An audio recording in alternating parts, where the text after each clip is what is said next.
आओ बच्चों, आज क्लास 9th का चैप्टर 5 पढ़ते हैं, जिसका नाम है जीवन की मौलिक इकाई। ये सेकंड वीडियो है जिसमें आज हम कोशिका के विभिन्न अंगकों के बारे में बात करेंगे, जैसे माइटोकॉन्ड्रिया, वैक्यूल मतलब रिक्तिकाएँ, राइबोसोम, लाइजोसोम्स, गोल्जी उपकरण इत्यादि। आइए पढ़ते हैं कि जो पौधे और कोशिकाएं हैं, या जिसको हम पादप कोशिका कहते हैं, जंतु कोशिका के अलग अलग जो अंगक हैं, जो साइटोप्लाज्म का हिस्सा होते हैं, उनके बारे में वो क्या काम करते हैं, उनके फंक्शंस क्या हैं, उनका स्ट्रक्चर क्या है, वन बाय वन उसके बारे में पढ़ते हैं। आइए पढ़ें। सबसे पहले सेल ऑर्गेनल्स, कोशिका अंगक। सेल ऑर्गेनल हमारी कोशिका के वो छोटे से छोटे ऑर्गन या अंग हैं जो साइटोप्लाज्म में होते हैं, एंड हम इसको ये कह सकते हैं कि कोशिका का लिविंग पार्ट है, और इनके एक निश्चित आकार होता है, एक संरचना होती है, और ये इनके निश्चित कार्य होते हैं, जैसे केंद्रक, माइटोकॉन्ड्रिया, क्लोरोप्लास्ट। इसी तरह के प्रत्येक सेल, जितनी भी कोशिकाएं होती हैं, वो कोई ना कोई मेम्ब्रेन के द्वारा बाउंडेड होती हैं, ताकि वो एक्सटर्नल इन्वायरमेंट से उनको सेपरेट कर सकें या उसके ऊपर कंट्रोल कर सकें। जब ज़्यादा बड़ी और ज़्यादा सेल्स आपस में इन्वॉल्व होती हैं, तो जो मेटाबॉलिकल एक्टिविटीज़ होती हैं वो कॉम्प्लिकेटेड स्ट्रक्चर्स को सपोर्ट करती हैं और उनके फंक्शंस को अच्छे से कार्य करने में हेल्प करती हैं। इसीलिए कोशिकाओं में बहुत सारी विकसित मेम्ब्रेन बाउंडेड ऑर्गेनल्स होते हैं जो अपना अलग अलग कार्य करते हैं और कोशिका का एक जीवित हिस्सा बन जाते हैं। तो आइए पढ़ते हैं वन बाय वन कोशिका के अंगकों के बारे में। सबसे पहले हम पढ़ते हैं माइटोकॉन्ड्रिया। जैसे ही माइटोकॉन्ड्रिया का नाम आता है, दिमाग में power house of the cell शुरू हो जाता है कि शरीर के अंदर इस अंगक के द्वारा ये पावर हाउस है, मतलब कोशिका के अंदर जितनी भी एनर्जी का फॉर्मेशन होता है एटीपी की फॉर्म में, एडेनोसाइन ट्राइफॉस्फेट की फॉर्म में, वो सब माइटोकॉन्ड्रिया के द्वारा होता है। इसकी जो शेप होती है वो रोड शेप होती है, एक डंडी के आकार की होती है, और इसकी दो मेम्ब्रेन से बाउंडेड होता है माइटोकॉन्ड्रिया। जो बाहर वाली मेम्ब्रेन होती है वो बहुत ही स्मूथ होती है, चिकनी होती है और पोरस होती है, लेकिन अंदर वाली मेम्ब्रेन जो अंदरूनी झिल्ली है वो फोल्डेड होती है, जिसको क्रिस्टे कहते हैं।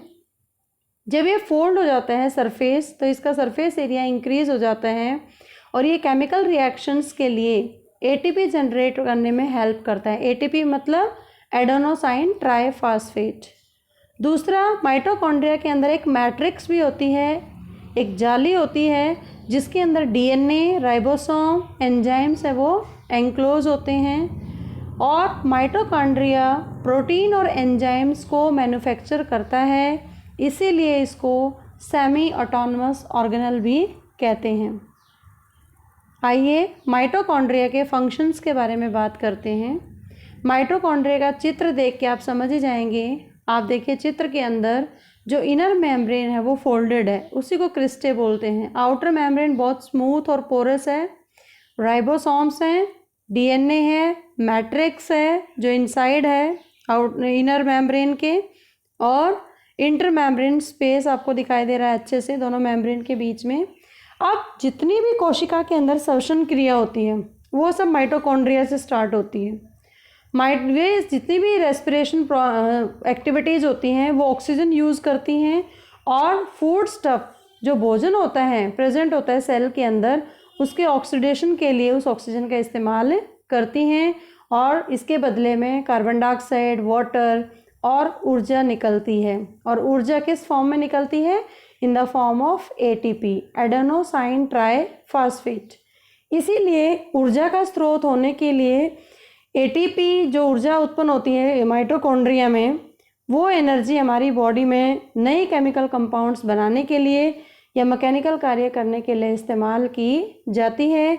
एटीपी फॉर्मेशन की वजह से ही माइटोकॉन्ड्रिया को power house of the cell कहते हैं, या बिजली घर भी कहा जाता है। तो ये तो पढ़ा हमने structure and functions of mitochondria. Next कोशिका अंगक की तरफ बढ़ते हैं, प्लास्टिड्स। प्लास्टिड्स ये सिर्फ प्लांट सेल्स के अंदर होते हैं, पादप कोशिकाओं में पाए जाते हैं, बड़े बड़े होते हैं, लार्ज सेल ऑर्गेनल होते हैं प्लास्टिड्स। जिस तरह से माइटोकॉन्ड्रिया की तरह प्लास्टिड्स के भी अपने ओन डीएनए और राइबोसोम होते हैं, और पिगमेंट्स के बेसिस पर प्लास्टिड्स को हम डिफरेंट टाइप्स में डिवाइड कर सकते हैं, जैसे ल्यूकोप्लास्ट जो वाइट कलर के पत्ते होते हैं या वाइट कलर की जितने भी लीफ आपको या ट्रीज या कोई भी फ्लावर दिखता है उसमें ल्यूकोप्लास्ट होता है, जो कलरलेस प्लास्टिड्स होते हैं उसके अंदर। Chromoplast other than white and green जितने भी ब्यूटीफुल फ्लावर्स हैं, येलो है, पिंक है, रेड है, इन सब के अंदर क्रोमोप्लास्ट हम इसको बोलेंगे पिगमेंट के आधार पर, और ये कलर्ड प्लास्टिक्स होते हैं। क्लोरोप्लास्ट ग्रीन लीव्स जितने भी हरे कलर के प्लास्टिड्स हैं और इनके अंदर क्लोरोफिल होता है, and so they are called kitchen of the cell, मतलब कोशिका की रसोई घर भी इनको कहा जाता है क्योंकि भोजन वहीं बनता है, प्रकाश संश्लेषण वहीं होता है। अब हम पढ़ते हैं स्ट्रक्चर ऑफ प्लास्टिड्स। प्लास्टिड्स के स्ट्रक्चर क्या हैं? जो क्लोरोप्लास्ट है वो भी दो मेम्ब्रेन से बाउंडेड होते हैं, जिस तरीके से माइटोकॉन्ड्रिया में था इनर और आउटर, इसी तरीके से। तो यहाँ क्लोरोप्लास्ट की जो दो मेम्ब्रेन है, एक का नाम है ग्रेना, एक का स्ट्रोमा। ग्रेना जैसे कि आप फिगर में देख रहे हो, ग्रेना ग्रेनम प्लूरल फॉर्म है जो कि इसमें शो कर रखी है। मेम्ब्रेन बाउंड सैक है, कोशिका से जुड़ा हुआ एक सैक है जो कि अरेंज किया हुआ इन पाइल्स में, जैसे ढेर लग जाता है ईंटों का, ऐसे ही ग्रेनम है, इसलिए इसको ग्रेना बोला जाता है। और ये फोटोसिंथेसिस प्रकाश संश्लेषण पिगमेंट है जो कि भोजन बनाने में हेल्प करता है। दूसरा है स्ट्रोमा। स्ट्रोमा एक होमोजीनियस मैट्रिक्स जो अंदर का जो बेस दिख रहा है ग्रे कलर का, ये स्ट्रोमा है, जिसके अंदर ग्रेन है वो एम्बेडेड है, चिपका हुआ है, और इसके अंदर बहुत सारे एंजाइम्स, डीएनए और राइबोसोम्स भी मौजूद होते हैं। इसका भी अपना डीएनए होता है जैसे माइटोकॉन्ड्रिया का होता है, इसलिए इसको भी ऑटोनमस ऑर्गेनल का नाम, स्वचालित अंगक का नाम दिया जाता है। अब प्लास्टिड्स के फंक्शंस क्या हैं, उसके कार्य क्या हैं, कहाँ पर इसका इस्तेमाल होता है? जो क्रोमोप्लास्ट होते हैं, प्लास्टिड्स की जो टाइप है क्रोमोप्लास्ट, क्रोमो मीन्स कलर, जो फ्रूट्स है, फ्लावर्स हैं, इनके कलर्स प्रोवाइड करता है। और फ्लावर्स के अंदर जो पोलिनेशन होता है, परागकण होता है, उसको करने में भी हेल्प करता है क्लोरोप्लास्ट, क्योंकि वो इंसेक्ट्स को अट्रैक्ट करता है, बर्ड्स को अट्रैक्ट करता है, एनिमल्स को, due to their bright colour, जिसकी वजह से वो पोलिनेशन में हेल्प होता है। और सीड का जो डिस्पर्जल होता है, जो बीजाणु समासंग जैसे एक अलैंगिक प्रक्रिया होती है, उसी की तरह से क्रोमोप्लास्ट में भी जैसे ही बर्ड्स या जितने भी इंसेक्ट्स आते हैं किसी फ्लावर के ऊपर बैठते हैं तो पैरों से चिपक जाते हैं और दूसरे फ्लावर में वो पोलिनेशन में हेल्प करते हैं, डिस्पर्जल में हेल्प करते हैं। ल्यूकोप्लास्ट हेल्प करता है प्रोटीन की स्टोरेज के लिए, स्टार्च और ऑयल तेल की स्टोरेज के लिए यूज़फुल है। नेक्स्ट आता है क्लोरोप्लास्ट है वो ग्रीन पार्ट होता है प्लांट का, जैसे लीफ है या यंग स्टेम होती है बहुत ही, उसको वो हेल्प करता है फोटोसिंथेसिस में, क्योंकि इसमें ग्रीन पिगमेंट क्लोरोफिल होते हैं जो कि भोजन प्रकाश संश्लेषण के द्वारा भोजन बनाने में हेल्प करता है। नेक्स्ट आता है अंतर्द्रव्य जालिका, एंडोप्लाज्मिक रेटिकुलम। ये भी एक मेम्ब्रेन बाउंड नेटवर्क है कॉम्प्लेक्स। इसमें आप देखोगे दो तरह की ER हैं, एंडोप्लाज्मिक रेटिकुलम है, अंतर्द्रव्य जालिकाएं हैं। एक है रफ जो ब्लू कलर की है, रफ ER लिखा है, एक है ग्रीन कलर की जो स्मूथ ER है। तो रफ और स्मूथ दोनों में अंदर एक चिकनी एक खुरदरी बोलते हैं हम इसको। ये भी क्या करता है, कॉन्टिन्यूस करता है, आउटर न्यूक्लियर मेम्ब्रेन और प्लाज्मा मेम्ब्रेन के बीच का है ये ER 3 फॉर्म में होता है, एक सिस्ट्रेन, वेसिकल्स और ट्यूब्यूल्स। जो हम आगे सिस्ट्रेन का जैसे हमने पढ़ा था कि जो इनर मेम्ब्रेन होती है वो फोल्ड हो जाती है तो सिस्ट्रेन बन जाता है।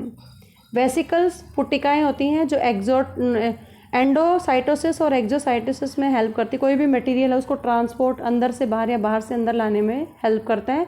और ट्यूबुल्स नलिकाएँ होती हैं जो साइटोप्लाज्म के अंदर एम्बेडेड होती हैं।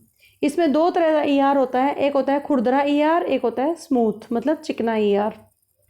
जो स्मूथ है उसको स्मूथ इसलिए है क्योंकि उसके ऊपर राइबोसोम्स नहीं है, ग्रीन कलर का है वो स्मूथ है, बिल्कुल चिकना है, क्योंकि उसके ऊपर कहीं पर भी राइबोसोम्स है वो चिपके हुए नहीं हैं। लेकिन जो ब्लू कलर का रफ ER है, खुरदरा ER है, वो खुरदरा क्यों है, क्योंकि उसके ऊपर राइबोसोम्स उसके सरफेस के ऊपर चिपके हुए हैं जो कि प्रोटीन सिंथेसिस में हेल्प करते हैं। और रफ इसलिए है राइबोसोम्स की प्रेजेंस की वजह से। नेक्स्ट पढ़ते हैं फंक्शंस क्या हैं इनके अंतर्द्रव्य जालिका के। ये जो भी साइटोप्लाज्म है, कोशिका द्रव्य है, उसको इंटरनल सपोर्ट देता है, सब्सटेंसेस को ट्रांसपोर्ट करने में हेल्प करता है। और सबसे बड़ा जो रफ ईआर है, जो खुरदरी अंतर्द्रव्य जालिका है, वो प्रोटीन को संश्लेषित करने की साइट है, प्लेस है, जहाँ पर राइबोसोम्स अटैच होते हैं उसके सरफेस पे और जो कि प्रोटीन बनाने में हेल्प करते हैं। स्मूथ ईआर है, वो हेल्प करती है फैट मॉलिक्यूल्स और लिपिड्स बनाने में। और इसमें कुछ ऐसे फैट मॉलिक्यूल्स और प्रोटीन्स होते हैं जो प्लाज्मा मेम्ब्रेन डेवलप कर देते हैं, और दूसरी मेम्ब्रेन भी साथ साथ हैं, वो बनती रहती हैं, टूटती रहती हैं, और इस प्रोसेस को हम मेम्ब्रेन बायोजेनेसिस कहते हैं। मतलब जीनी का जीव जनन, मतलब दोबारा से किसी झिल्ली का बनना, उसको मेम्ब्रेन बायोजेनेसिस कहा जाता है। और जो स्मूथ ईआर है लिवर के अंदर, यकृत के अंदर, वो टेक पार्ट करती है, किसमें शामिल होती है कि जो हमारे शरीर के अंदर जो पॉइजन है, जहर है, ड्रग्स हैं, उसके इफ़ेक्ट को कम करने में हेल्प करती है, उसको डिटॉक्सिफाई कर देती हैं। नेक्स्ट आता है राइबोसोम्स। राइबोसोम्स स्मॉल है, जो ब्लू कलर के आपको लाइट ब्लू कलर के दिख रहे हैं, ये राइबोसोम्स हैं, जो राउंड बॉडी है, और ये सभी सेल्स के अंदर होते हैं, चाहे वो प्रोकैरियोटिक हो चाहे यूकैरियोटिक हो। और इसके अंदर they are made up of RNA और प्रोटीन। आरएनए मतलब राइबोन्यूक्लिक एसिड, और प्रोटीन से बने होते हैं।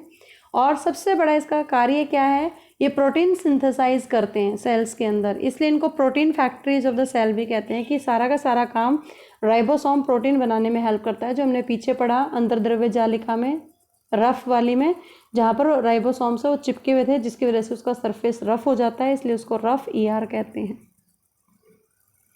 नेक्स्ट आता है गोल्जी उपकरण, गोल्जी अपरेटस। इसका स्ट्रक्चर क्या है, ये भी एक मेम्ब्रेन बाउंड सैक की तरह है एक, और ये थिन और कर्व्ड है।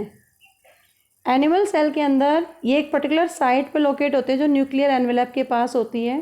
प्लांट सेल में बहुत छोटे छोटे गोल्गी कॉम्प्लेक्सेस होते हैं, जिनको डेक्टोसोम्स कहते हैं, जो स्कैटर होते हैं साइटोप्लाज्म में चारों तरफ। अब इनके कार्य क्या हैं, जितनी भी कोशिका झिल्ली होती हैं उसको बनाने में, उसको रिपेयर करने में इनका काम है गोल्जी उपकरण का। और सेल वॉल, कोशिका भीति, प्लाज्मा मेम्ब्रेन या लाइसोसोम्स को बनाने में भी ये शामिल होते हैं। सबसे बड़ा काम इसका क्या है, ये पैकेजिंग का काम करते हैं, ये मॉडिफाई करते हैं मटेरियल्स को, सॉर्ट आउट करते हैं कि कौन सी सही है कौन सी गलत है, पैकेजेस का काम करते हैं जो ईआर से आती हैं। ईआर मतलब अंतर्द्रव्य जालिका से जो प्रोटीन सिंथेसाइज आता है, उस प्रोटीन को पैक करते हैं। जैसे ब्लू कलर की प्रोटीन है, उसके बाद ये पैकेट फॉर्म में आती हैं और ट्रांसपोर्ट करते हैं, और फिर डिस्पैच कर देते हैं एक पर्टिकुलर साइट ऑफ सेल पे, इनसाइड और आउटसाइड द सेल। तो इस तरह से गोल्जी उपकरण है, वो पैकेजिंग का भी काम करते हैं और उसको डिफरेंट साइट्स पे पहुंचाने का भी काम करते हैं। नेक्स्ट है लाइसोसोम्स। लाइसोसोम्स क्या है, ये जो आपको ऑरेंज कलर का राउंड में दिख रहा है, वेसिकल जैसे हैं, तो ये बहुत सारे स्फेरिकल वेसिकल्स होते हैं जो कवर्ड होते हैं सिंगल मेम्ब्रेन के द्वारा, और इनको हम डाइजेस्टिव एंजाइम्स भी होते हैं, इसमें आरईआर भी होते हैं, जो आरईआर से बने होते हैं। इनको सुसाइड्स बैग्स भी कहते हैं, लाइसोसोम्स को। They are called suicidal bags, क्योंकि जब भी सेलुलर मैकेनिज्म या मेटाबॉलिज्म के अंदर डिस्टर्बेंस आती है, माना कि कोई सेल डैमेज हो जाती है, तो लाइसोसोम्स क्या हो जाते हैं, बर्स्ट हो जाते हैं, एंड जो उसके अंदर एंजाइम्स हैं, लाइसोसोम्स के अंदर एंजाइम्स है, वो उसी सेल को अपने आप ही खा जाते हैं, अपनी बर्स्ट सेल को, तो इसलिए उनको सुसाइडल बैग्स भी कहते हैं। दूसरा, जो भी बाहर के पार्टिकल अगर किसी सेल में एंटर कर जाते हैं तो उनको ख़त्म करने में भी हेल्प करते हैं, उनको खा जाते हैं वो। दूसरा, सेल के अंदर डाइजेस्टिव सिस्टम के दौरान, डाइजेशन के टाइम, कुछ सेलुलर ऑर्गेनल्स क्या होते हैं, डेड हो जाते हैं या वोर्न आउट, टूट जाते हैं, उनको रिमूव करने में हेल्प करते हैं, इसलिए इनको स्क्वेंजर्स कहते हैं या गार्बेज कलेक्टर कहते हैं। मतलब कोशिका को साफ सफाई का ध्यान रखना लाइसोसोम्स का काम है, इसलिए उनको स्क्वेंजर्स भी बोलते हैं, गार्बेज कलेक्टर्स भी बोलते हैं, सुसाइडल बैग्स भी बोलते हैं। बहुत बार ये क्वेश्चन आता है कि why lysosomes are called suicidal bags या गार्बेज कलेक्टर्स, तो इसको आप यहाँ से देख लें। नेक्स्ट आता है वैक्यूल्स, जो कि प्लांट सेल के अंदर होता है और एनिमल सेल में भी होता है। प्लांट सेल में बड़ा होता है, एनिमल सेल में छोटे छोटे और ज़्यादा होते हैं। रिक्तिकाएँ जिसको बोलते हैं, ये भी लिक्विड और सॉलिड कंटेंट जो होता है प्लांट सेल के अंदर, वाटर है या और सॉलिड फॉर्म में कोई सब्सटेंस है, उसके लिए एक स्टोरेज सैक का काम करता है। ये स्मॉल साइज होते हैं एनिमल सेल में, लेकिन प्लांट सेल में बड़े बड़े वैक्यूल्स होते हैं। कम होते हैं प्लांट में लेकिन बड़े साइज के होते हैं, लेकिन एनिमल सेल में छोटे होते हैं और ज़्यादा होते हैं। अब इनके कार्य क्या हैं? जब हम पादप कोशिका की बात करते हैं तो उसमें जो टर्जिडिटी या रिजिडिटी सेल को स्ट्रेंथ प्रोवाइड करने में हेल्प करते हैं। साथ में amino acids, sugar, organic acids या कुछ प्रोटीन्स को स्टोर भी करते हैं। यूनिसेलुलर एक कोशिकीय जीवों के अंदर जो फूड वैक्यूल होते हैं उनमें फूड आइटम्स होते हैं, और कुछ एक कोशिकीय जीवों के अंदर स्पेशलाइज्ड वैक्यूल्स होते हैं जो कि एक्सेस वाटर, जैसे किसी प्लांट सेल के अंदर आ जाता है या किसी ऑर्गेनिजम्स में एक कोशिकीय जीव के अंदर आ जाता है, तो एक्सेस वाटर को एक्सपेल करने में हेल्प करते हैं, और कुछ वेस्ट जो होता है कोशिका के अंदर उसकी बाहर की तरफ फेंकने में हेल्प करते हैं। तो ये हमने पढ़ा आज कोशिका के अंगकों के बारे में। आई होप आपको समझ आया होगा। Thank you so much. Please do subscribe and don't forget to like to.